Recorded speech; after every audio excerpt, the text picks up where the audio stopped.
Salutations and shit, folks. Welcome back to another episode of your favorite travel podcast, Travel and Shit, where I, your host, D. Carey, have an experiential conversation about the nuanced ways that travel intersects with regular life. And the intersection here is Blackness this week. Happy Black History Month, folks. So I love telling you guys about my experiences of travel and highlighting more about the experience as opposed to the destination so that you guys can see and feel that there are so many options out there in the world to grow ourselves and to grow each other. And this episode, I'm going to focus on some of my favorite blackety black experiences across my travels. So I specifically want to note that um, being Black or not, you can absolutely look for Black experiences wherever you go, whether or not that is actively searching out a museum or a monument of the sort, something official, if you will, or just looking into Black businesses that you can support while you are prancing around the world. So always keep in the back of mind that it doesn't necessarily have to be a large undertaking because I know that sometimes planning and trying to find Black experiences to partake in while we travel can be um, a heavy task to pick up, not because of the nature of the information, which is part of it, but also because it's so easy to find. A wealth and a plethora of other experiences and opportunities, but it sometimes takes a little bit more digging to find the Black ones. And I wish that we didn't have to do the majority of that heavy lifting, but it is on us to do the things that we are interested in. And if Black history is something that you are interested in, I say take the extra couple of steps and find ways that you can learn more and support the communities that you are stepping into while you are traveling. So, to begin, I will speak on one of my favorite experiences. This was in Colombia. And I've got to say that Colombia and also Cuba, but Colombia, especially visually in terms of its art, one of the most comfortable I've one of the most comfortable places I have ever experienced my own Blackness. I did not feel like an other there at all. Walking up the streets, I stayed in Cartagena, to be clear. Um, that I'm certain makes a difference. But I stayed in Cartagena, and in the area that I stayed, I would assume it to be relatively a touristy kind of area. I was walking distance to a lot of shops, and not shops in terms of necessarily buying things, but there were a lot of restaurants in the area. I cannot remember. I think it was like something was center or central, and there was like it seemed to be like a meeting spot, if you will. And where I stayed, there were tons of murals and beautiful pieces of art depicted on the sides of buildings, the sides of planters. Absolutely gorgeous, full of Black faces, Black women, Black children. It was incredible. Like everywhere you went, every piece of art on the side of a building, on a restaurant, or again, the planters were even decorated with beautiful Black people. Incredible. The people in the area were also quite Black. There was a mix of different types of Colombians, but there were also a lot of Black people. And I never felt like when, like, some places that you travel, people are looking at you and you can tell that you stand out in that area. Not the case here. So for me, my experience there was absolutely beautiful. I felt more um I'd say like welcome in the space as an outsider there than I do in certain places in New York. That's me. That was my personal experience. I believe I went back in 2018. So while I was there, I booked a tour to Palenque, which I did with not Afro Caribbean roots. That was in Cuba. I can't remember the name of it, but I'll drop it in. I see the faces of my tour guides right now because I was going through some pictures, but I forgot to write down the name of the tour guide that I did the tour with. But I'll be sure to include that in the description. There will also be links to all of the like websites to the different companies that I mentioned or tour options that I mentioned. That'll be in the description box.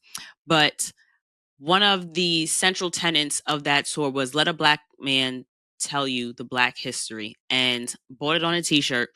It is such an experience to be able to hear black history from other black people. It's one thing to go on a tour and have a well read or a well researched guide that is giving you information about a location at an area, or they just happen to work at a facility excuse me, a facility where you're doing a tour, and that's cool. But there is nothing comparable to getting black history from a black person. I went on a tour in Martinique. It was a customized tour that I had booked with two incredible tour guides, by the way, and part of that was black history on the island. uh they weren't black, neither one of them. And it was adorable to see one of them reading, different notes and things from his notebook. And I respect the effort that he put into getting information for me for that tour. However, it is always a different experience when you are hearing about blackness from someone who has the same experience or a similar experience of blackness that you do. Granted, different countries, different political arenas, completely different in a lot of ways, but then in the same ways of, you know, um, what's the right direction that I want to take this next phrase? As Black people, we understand that racism is everywhere. It's not a microcosm to what we know of racism, but what is the word that I'm looking for? Eurocentricity, whiteness is celebrated, and colorism is a thing everywhere that colors differentiate between different people. So there are going to be differences, but you get the drift. It definitely hits different coming from a black person. So Palenque was especially beautiful to be led by black men on this tour. And there'll be a Wikipedia link in the description box here, but it is an Afro Colombian village that was started by escaped enslaved people. And there were others, but this one is the one I believe that lasted the longest. There were incredible stories of rebellions and accepting and welcoming newly enslaved people who had escaped and run away from bondage. And there were I was reading the Wikipedia, and there were a couple of attempts at trying to, I don't want to say develop a truce, but there were, because in my mind, I'm just like, well, how did this work? And I was going through my photos and whatnot. And in terms of how did this work, like how did the village just not get raided? I was going through some of the videos that I had in my phone, and unfortunately, I didn't have that piece in there, and the Wikipedia didn't get into detail on that. But what I did have in my phone was a couple of orated pieces of history from the guide where I want to say it was Rocha. He was guiding the tour that I had going on, and he was giving us a breakdown of what was going on around us and pointing things out to us on the tour bus. And one of the things that he had pointed out was like a schooling area. And for one, he had mentioned in the video prior, that village respects and holds women very highly, and that was very beautiful to see, to hear also. And one of the buildings he had pointed out was like a school that was divided into four different parts, and the children education was a big deal in the community, and they especially believed in educating their girls, and they learned a bunch of different languages, and they also had elders doing firsthand historical lessons. Like, it wasn't just about reading history books. It's like you have your elders teaching you what it is, the information that they want to not portray, relay and leave with the youth. So I thought that was incredible. And then especially because not everybody learns the same way. Not everybody is a tactile learner. Some people just have to hear it differently. And again, when you have teachers and people that look and sound like you giving you the information, it is much more likely to stick as opposed to someone from the outside or someone who doesn't necessarily share the same life experience as you. So I absolutely loved the pieces of information that they gave us on that trip, but they also had a really, really, really beautiful display of the babies dancing. There were, and it was hot as hell, y'all. Like, I'm talking like mid to high 90s, and them babies were dancing. You hear me? They did a beautiful job. It was beautiful to hear the drummers. It was beautiful to be able to dance with them and to partake in that aspect of fellowship.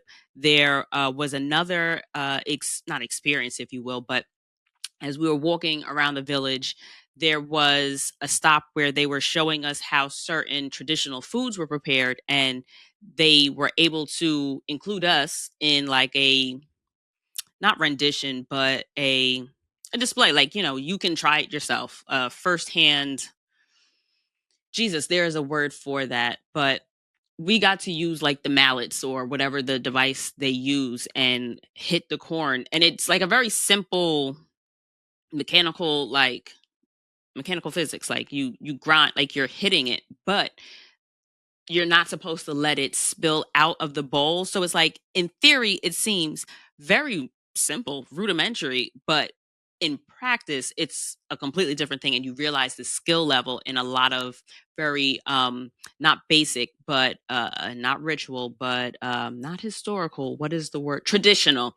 There is quite a beautiful aspect to a lot of traditional practices that you are, in this current time and age, sometimes you're reminded that while something seems very basic or simple, when you try to do it yourself with all of these, you know, air quotes here, advanced practices and experiences that we have in the good Lord's 2025, when you think back to things that our ancestors may have done, you don't realize the skill that went into a lot of those practices until you try it yourself. So that was a really nice experience. Um, One of the next one, I'm going to jump to Cuba on this one. So in Cuba, I ended up doing an Afro Cuban roots experience. I ended up doing a tour with them that was absolutely fantastic. And another thing that I like to particularly note about that tour is that I ended up doing it with, I think it was four other Black women, and they were all from like New York. Most of them, I'm pretty sure, were from Brooklyn. I don't think they were all Brooklyn natives, but they was all from Brooklyn. And I gotta say, similar to that experience, the one before that that I did in Colombia, that one was also, I want to say, mostly, except for maybe like one person, and they still looked like a brown. But did the tour with other Black people. That is another, quite as it's kept, like, sigh of relief when you get to just experience your Blackness and not really have to take a moment to worry about how someone else is consuming that same information, or how someone else, sometimes you have people who are not Black that will ask, I don't want to say weird questions, but like will ask particular questions where it's, to you it's just like, damn, so y'all really don't, y'all don't talk to Black people? Or shit, where did you go to school? How is this like totally this far from your ability to comprehend. Like, there are certain experiences or just vibes that come along with mixed company, if you will, especially when it gets to a lot of the heavy information. So it is a particular joy of mine, and in my experience, to be able to take tours and do experiences about Black history with other Black and Brown people, people who have Black heritage. Uh, it is a joy unmatched to me in the travel tour experience. And so, in the Afro Cuban Roots experience, when I booked it, we did a tour, not a tour, but it was an experience. It was about a 4 or 5 hour day, I'd say.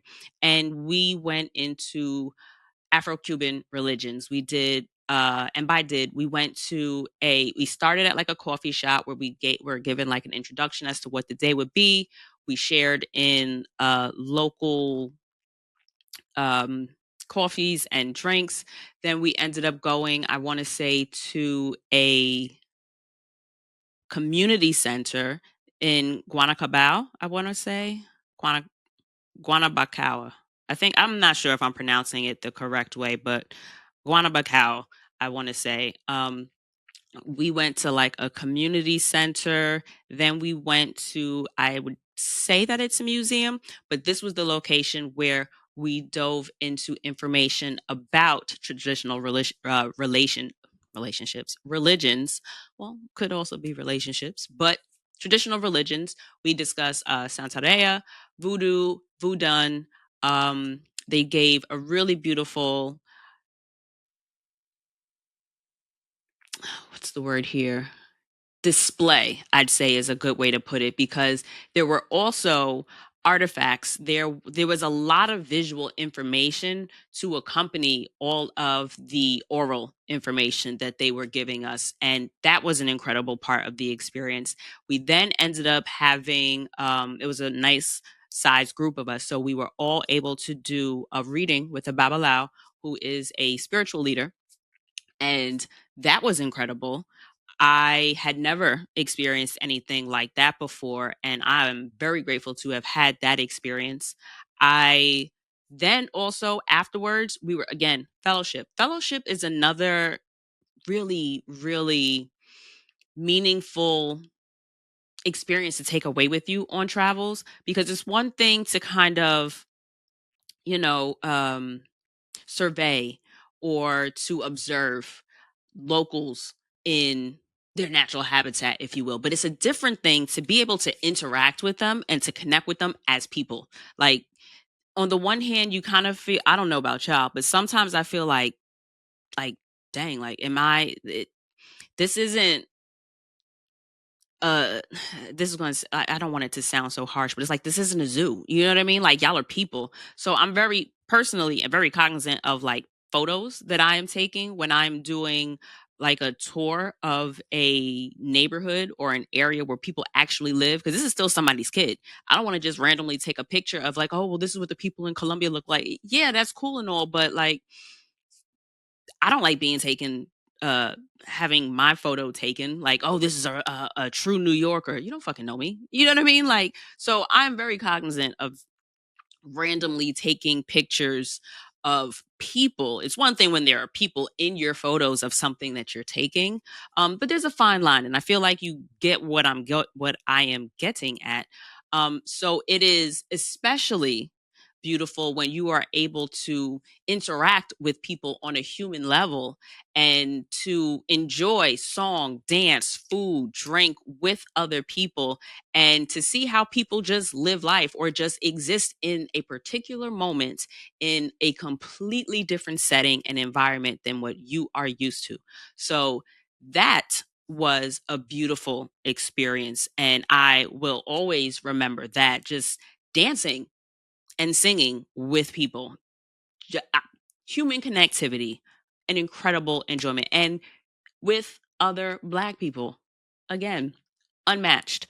Meeting other Black people and experiencing how other people experience their Blackness in other countries is a top tier experience for me, something that I truly do enjoy doing. Another really, oof, it was a heavy visit, but in Louisiana.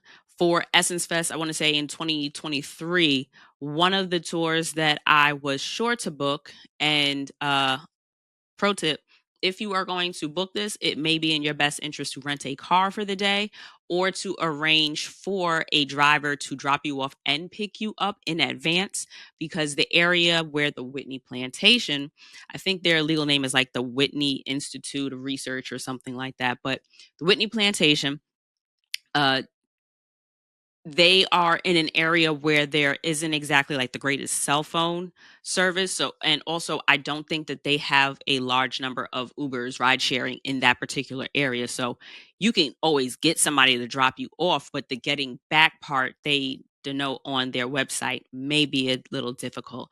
We ended up getting caught up in like a flight cancellation situation.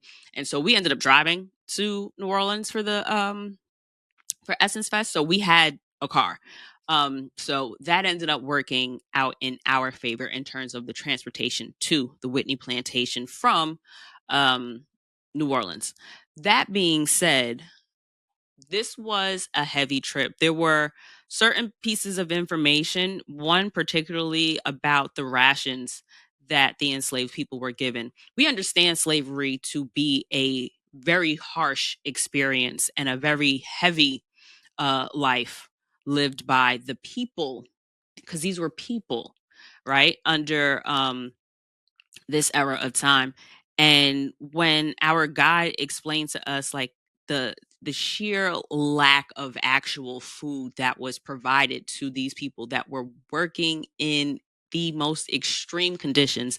Another thing that was surprising to learn was how short their life expectancy was, just based on where they were located, being like in hot ass Louisiana, and because of the type of plantation. I want to say they did sugarcane and like rice in this area, and just the nature of the work they did there was very different than the nature of the work, say, on a cotton field. But like the sheer lack of actual food that was allotted to them, like a mother was only allotted her ration of food, and regardless of how many kids she had, she had to make that work, I think. um that was like, sometimes the specifics of depravity make it even more depraved. And that to me was like a gut punch when you put a number on someone's food rations based on whatever evil computations those that put those numbers together were able to come up with. So that was particularly difficult to hear. Another note was how for show the big house was. The big house wasn't even that big. It was just wide.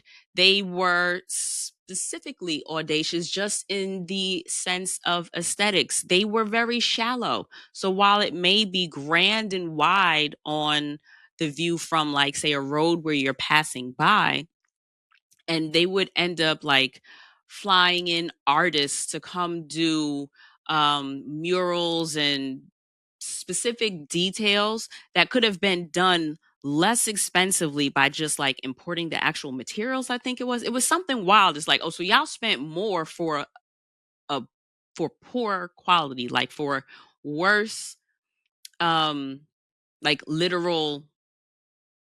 It's like you could spend $50 on a particular blouse, but you decide to give Timu or Shein $150 just because for some reason you think that looks better. It was just wild. It was just like, oh, so y'all didn't really just fly in marble. Y'all flew in a French guy for like a year just to paint the idea of marble. It was something really fucking stupid.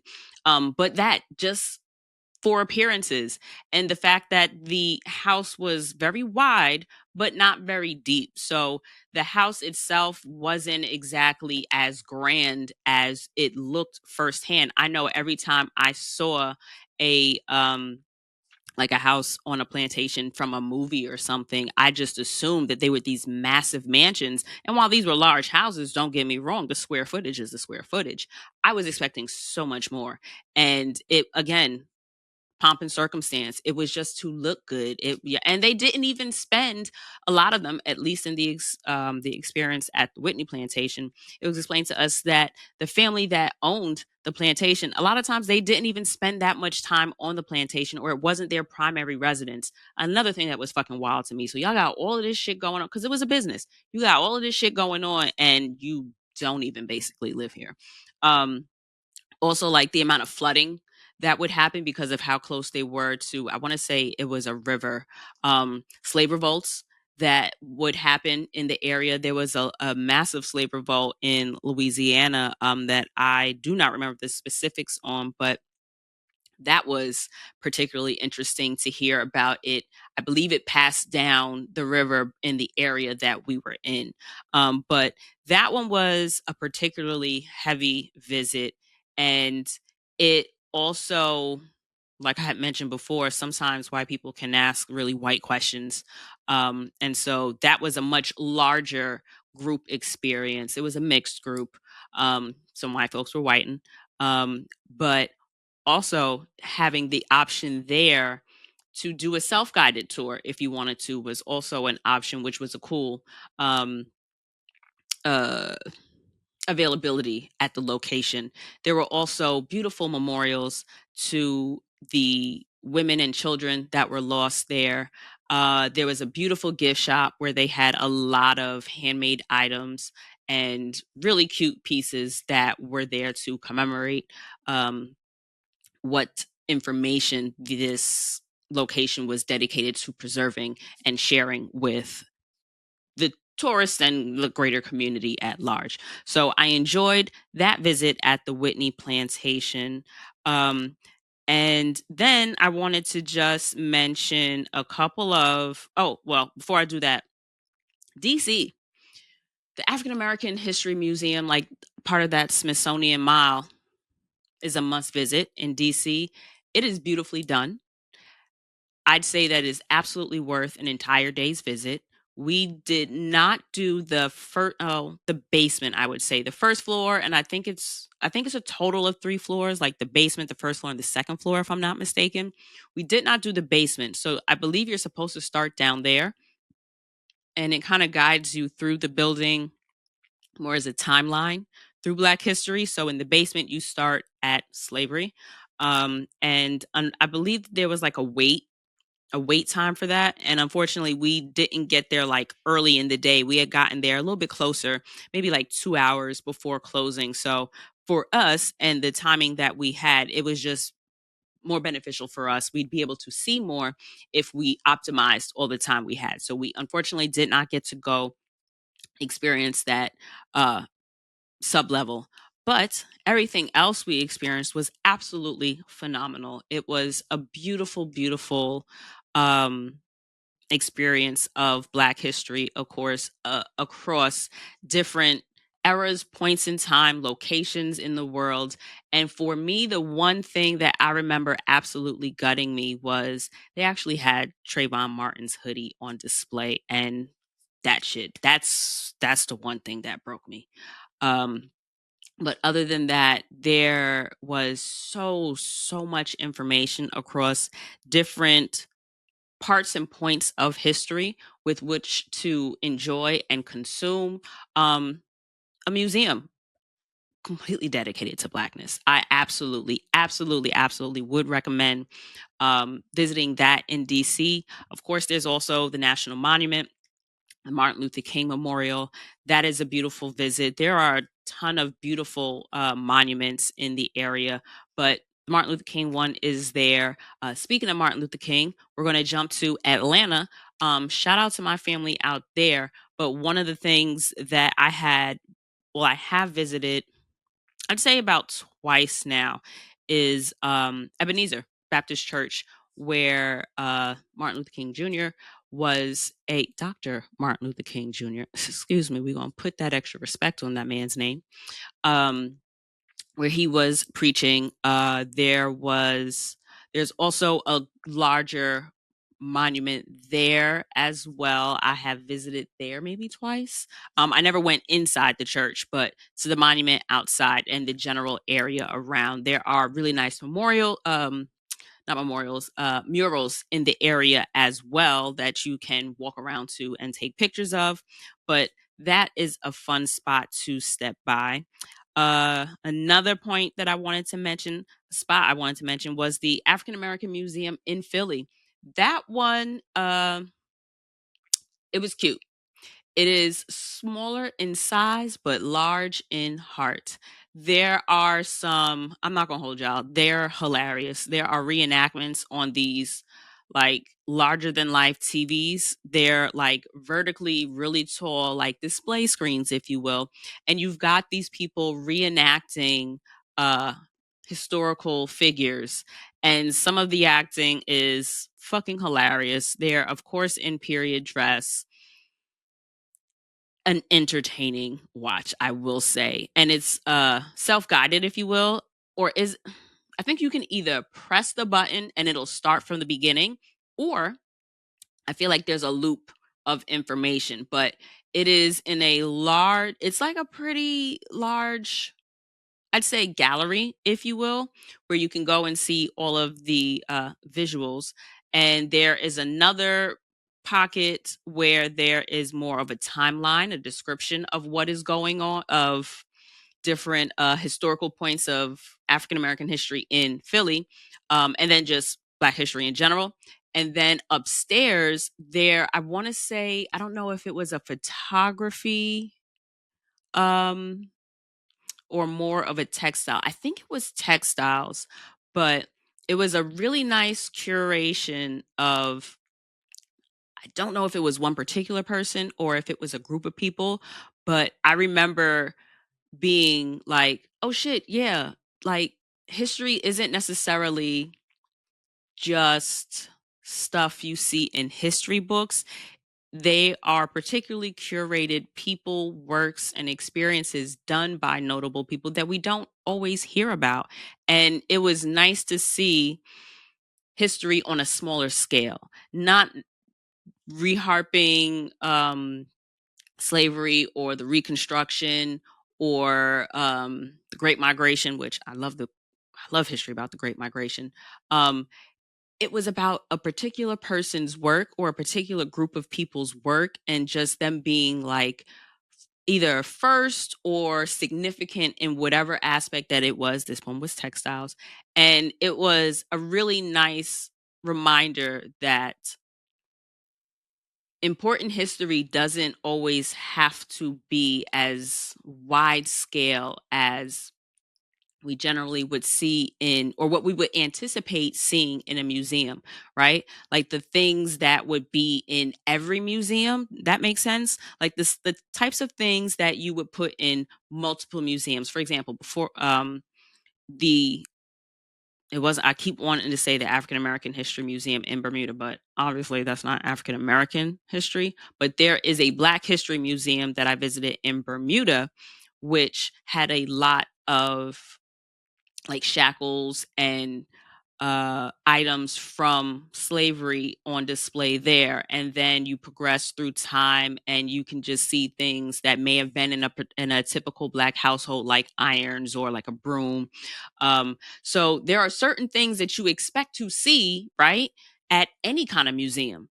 But then when you realize that Black history is also just the contributions of significant Black people throughout history, it was a really nice reminder to kind of like not small picture it, but like scope out, if that makes sense. Or is it scoping in? But to just highlight other aspects of Black contributions. And gotta say, textiles would not have been something that I necessarily would have thought of, but I was happy to see it.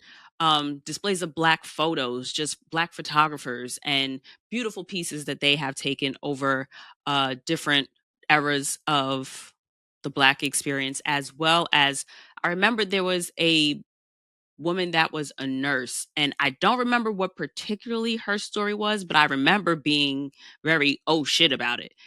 There are so many, as many people would say, hidden figures, if you will, to history. So I would highly recommend that when you are in major cities, smaller cities, just visiting different places. Look and see if they have an African American history museum or learning center, if you will, because you won't necessarily, because there's, of course, the repeat information that we get when we go to museums, but there are also sometimes specifically local pieces of information that outside of this location you may not be able to come across with ease. And it's nice to be able to experience while you're in a location what helped make that location a special place, or the people that over the course of time were able to contribute to their cities in impactful ways. So that was really interesting to experience. And speaking of impacting communities and their environments in, I guess, impactful ways, important ways, if you will. Ebony Horsewomen Equestrian and Therapeutic Center. That was a really incredible. That's one of the best days of my life. We visited Hartford. Hartford is maybe 2 hours from us, and we drove up there, and we had booked a horse ride with the beautiful people at this center. You can go ride a horse, but this ain't regular horse riding. First of all, it is a Black woman owned, I guess, ranch, an equestrian center. What is really cool about there is that I won't say it's run by kids, but they have a ton of like teenagers and young adults, a lot of women being the ones to take care of the horses. That's part of what I would assume to be their community outreach. And just watching the kids be so gentle, but also comfortable around these massive animals, knowing exactly what to do, where things belong, actively going and doing things well, without much adult like input was absolutely incredible. Our children are capable. We just have to give them the guidance and the support to be able to do big things in life. And it was really nice to see that happening while we were visiting. It was another really cool experience and special about there is you prepare your own horse. So you get there and you've got an instructor, and they're basically like, I believe they choose the horse for you. And so then they say, okay, we're going to get them ready. You get like a tutorial about the different types of saddles. And then you put the saddle on, you're brushing the horse, you're prepping them for the saddle. We even had to lift the horse's hoof and clean out around the horseshoe. That was the most terrifying part to me. These animals are huge. And at any time, could fuck me up if they want to, could fuck any of us up if they want to. And me, I'm very much a city girl. These are things that I am not familiar with. I think the one time that I was ever like tactile, like touching an animal, might have been like at the animal farm. I don't know about your elementary school, but we had done visits to the animal farm multiple times as a kid, which I used to love. You sit and you hold the baby chicks, you milk a cow, and you feed the goats. That was essentially what it was. And it was called like the pumpkin farm. And so we would go like on a little tractor ride, and you get to probably pick out like a small pumpkin, and then you got to fuck with the animals. But other than that, this was probably okay, like swimming with dolphins, you know what I mean? But I'm not expecting a dolphin to attack me. The horse, who knows? Baby, was so proud of myself. So proud of myself. And so we, prepared our own horse, and then you mount, and then they take you to a large pen area where they basically, I guess, guide. I wouldn't really say train, because I feel like train is, I'm not going to disrespect training, right? So they're not really training you, but they're instructing you as to how to get the animal to respond to your commands and to your pulls and to your gestures as you're riding.